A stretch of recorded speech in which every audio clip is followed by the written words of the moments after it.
नमस्ते। पटाखों से हवा की गुणवत्ता को कितना नुकसान होता है और पटाखों की बजाय अगर उसकी जगह पर बम मिसाइल दगें तो उससे जो एयर क्वालिटी है उसको कितना नुकसान होता है। आइए एक बार हम लोग तुलना कर लेते हैं, क्योंकि अगर हम दिल्ली को देखें, दिल्ली का एयर क्वालिटी इंडेक्स इस समय 400 से 500 है, और अगर हम उसकी तुलना इजराइल और गाज़ा से करें जहां पर इस समय युद्ध चल रहा है, तो वहाँ का एयर क्वालिटी इंडेक्स महज 60-70 ही है। तो क्या कारण है कि गाज़ा में जहाँ पर युद्ध चल रहा है, जहाँ पर असली रॉकेट, असली बम गिराए जा रहे हैं, वहाँ का AQI उतना बुरा नहीं है जितना दिल्ली का AQI है। तो हम लोग इस वीडियो में आज इसी बात को समझने की कोशिश करेंगे कि AQI किस बात पर निर्भर करती है और दिल्ली और गाज़ा के बीच में इतना अंतर क्यों है। क्या पटाखों से AQI पर कोई प्रभाव पड़ता है, कोई नुकसान होता है। तो सबसे पहले जो एयर क्वालिटी इंडेक्स है वो ये शो करता है कि हवा में जो PM 2.5, PM 10 और अलग अलग तरह के पार्टिकल्स हैं, जैसे सल्फर डाइऑक्साइड की मात्रा, कार्बन मोनोऑक्साइड की मात्रा, ये कितनी है। तो अगर AQI को हम देखें तो 0 से 50 ठीक है, 50 से 100 मॉडरेट है, 100 से 150 अनहेल्दी है सेंसिटिव लोगों के लिए, 150 से 200 ज़्यादा अनहेल्दी है, 200 से 300 का लेवल काफ़ी अनहेल्दी है, और अगर 300 के ऊपर जाता है तो ये हमारे लिए बहुत खतरनाक है। तो गाज़ा में AQI के ऊपर बात करने से पहले हम एक बात समझ लें कि जो आतिशबाजी है, जो पटाखे हैं और जो बड़े एक्सप्लोजिव्स हैं, बम वगैरह या मिसाइल वगैरह, इन दोनों के बीच में क्या अंतर है। तो अगर हम पटाखों की बात करें तो पटाखे मुख्य रूप से इसलिए बनाए जाते हैं ताकि उसमें जब कंबशन हो तो बहुत तेज़ी से आवाज़ आए। वो इसलिए नहीं बनाए जाते हैं कि उससे तेज़ विस्फोट हो और उससे कोई भी ऐसी क्षति पहुँचे। जबकि जो बम है वो आवाज़ के लिए नहीं बनाए जाते हैं, उनको इसलिए बनाया जाता है कि जब उनमें एक्सप्लोज़न हो तो उससे जो ऊर्जा निकलती है उससे ज़्यादा से ज़्यादा विध्वंस हो। तो पहली बात, पटाखों और बम के बीच में ये बड़ा अंतर है उनके बनाने के रूप में। दूसरा, जब पटाखे दगते हैं तो उसमें चूँकि जब हमें ज़्यादा आवाज़ चाहिए होती है तो उसके कारण काफ़ी ज़्यादा उसमें से स्मोक निकलता है, काफ़ी ज़्यादा उसमें ऐसे पार्टिकल निकलते हैं जो काफ़ी ज़्यादा हवा को नुकसान करते हैं। जबकि जो बम है उसको धीरे धीरे इस तरीके से हमने डेवलप किया है कि वो ज़्यादा से ज़्यादा उसकी जो ऊर्जा है वो विध्वंस करने में खर्च हो, ना कि उसमें से इस तरीके का स्मोक और दूसरे जो बेकार चीज़ें हैं वो निकले।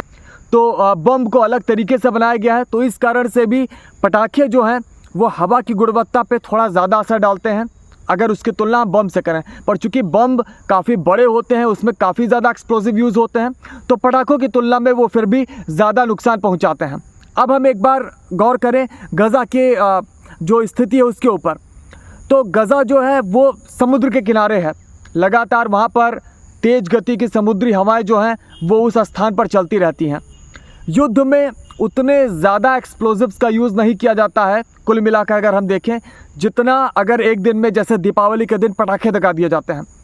तो कुल मिलाकर हर व्यक्ति इतने ज़्यादा एक्सप्लोजिव यूज़ कर रहा है कि अगर पूरा का पूरा एक शहर का हम मिला लें या पूरे राज्य का या देश का मिला लें तो वो एक युद्ध में इस्तेमाल किए जाने वाले एक्सप्लोजिव से ज़्यादा मात्रा होती है। और चूँकि उससे प्रदूषण ज़्यादा होता है तो कुल मिलाकर जो ये पटाखे दगाए जाते हैं, जब एक ही दिन बहुत ज़्यादा मात्रा में पटाखे दगा दिए जाते हैं तो उससे हवा की गुणवत्ता ज़्यादा ख़राब होती है अगर उसकी तुलना हम एक्सप्लोजिव से करें। दूसरा, गाज़ा चूँकि समुद्री हवाओं के संपर्क में रहता है तो जब भी कोई एक्सप्लोज़न होता है, एक्सप्लोज़न होने के कुछ ही देर बाद हवा में एयर क्वालिटी इंडेक्स जो है वो बढ़ जाता है। ऐसा ही जो रशिया यूक्रेन का युद्ध है, यूक्रेन के ऊपर ऐसी एक स्टडी की गई कि युद्ध का AQI पर क्या प्रभाव पड़ता है। आप लोग स्क्रीन पर इस ग्राफ में देख सकते हैं कि जैसे ही एक्सप्लोज़न होता है, जैसे ही एक बड़ा युद्ध होता है, बड़ा हमला होता है, उसके कुछ ही देर बाद AQI बढ़ जाता है। तो AQI बढ़ता है, उसके बाद धीरे धीरे जो हवा में ये पार्टिकल्स हैं वो बहुत सारा एब्जॉर्ब कर लिया जाता है पेड़ पौधों के द्वारा, पानी के द्वारा, मिट्टी के द्वारा, अलग अलग चीज़ों के द्वारा। तो धीरे धीरे फिर कुछ ही देर बाद AQI जो है वो घटने लगता है। और बिल्कुल ऐसे गज़ा में भी जब हमले होते हैं किस जगह पर, तो वहाँ पर AQI बढ़ता है। AQI की मात्रा 200 से 300 बढ़ जाती है जब हमला होता है, एक्सप्लोजन होता है। उसके बाद वो धीरे धीरे घटने लगती है, और चूँकि समुद्री हवाएं वहाँ पर रेगुलर आती हैं, लगातार उसके संपर्क में रहती हैं, तो आसानी से AQI जो है वो नॉर्मल हो जाता है। अब अगर हम बात करें दिल्ली की भौगोलिक स्थिति को देखें, तो दिल्ली की अगर हम देखें दक्षिण पश्चिम में तो अरावली की पहाड़ियाँ हैं। अगर हम दक्षिण की तरफ देखें थोड़ा सा, तो इधर जो है हमारा डेक्कन का पठार है। उत्तर में देखिए तो हिमालय है। तो ये तमाम चीज़ें जो है ये इसको बाइंड करके रखती हैं। दिल्ली में जो हवा है मुश्किल से 1 से 3 मीटर पर सेकंड की हवा चलती है, बहुत ही स्लो हवा है। तो जो भी यहाँ पर प्रदूषण कारित होता है वो यहाँ से दूर नहीं जा पाता है, वो ज़्यादा समय तक यहाँ पर प्रभाव डालता है। इसके अलावा चूँकि जो बगल में थार का रेगिस्तान है, समुद्री हवाएं हैं, उसमें से तमाम हैवी पार्टिकल्स उधर से भी आते रहते हैं।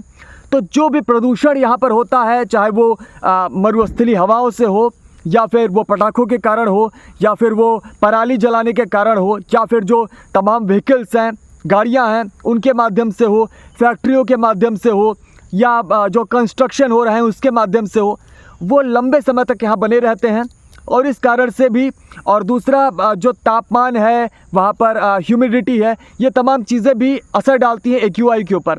इसी के कारण ठंडियों में दिल्ली का AQI बहुत ही ख़तरनाक स्तर में पहुँच जाता है। और दीपावली में पटाखे जब दगते हैं तो वो भी उसमें काफ़ी ऐड ऑन करते हैं प्रदूषण में।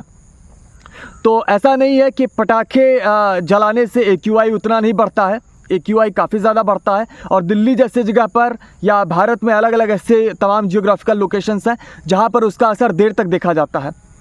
तो बहुत सारे लोग ऐसी बातें कर रहे हैं कि गज़ा में युद्ध के कारण भी AQI इतना नहीं बढ़ा, तो दिल्ली में पटाखों से कैसे बढ़ जाएगा। युद्ध में तो असली एक्सप्लोजिव्स का यूज़ होता है, बड़ी मात्रा में एक्सप्लोजिव्स का यूज़ होता है। तो ये कारण है कि गज़ा में क्यों AQI उतना ज़्यादा नहीं है और दिल्ली में इतना ज़्यादा AQI क्यों है। तो ये तमाम चीज़ें आप समझ पा रहे होंगे। तो हमें पटाखे क्यों नहीं जलाने चाहिए, पटाखों का क्या नुकसान होता है। तो पटाखे काफ़ी ज़्यादा नुकसान करते हैं। इसके अलावा पटाखे जब जलते हैं तो उसमें भारी मात्रा में सल्फर डाइऑक्साइड, नाइट्रोजन के तमाम oxide, carbon monoxide, heavy particles, ऐसी तमाम चीज़ें निकलती हैं और वो लंबे समय तक हवा में रहती हैं। और फिर उसके माध्यम से बहुत सारी बीमारियाँ, सांस की बीमारियाँ और ऐसी तमाम बीमारियाँ हो सकती हैं। इसके अलावा जो पटाखों का शोर है, चूँकि वो काफ़ी तेज़ आवाज़ करते हैं, वो आवाज़ भी बहुत सारे पशु पक्षियों को भयभीत करती है।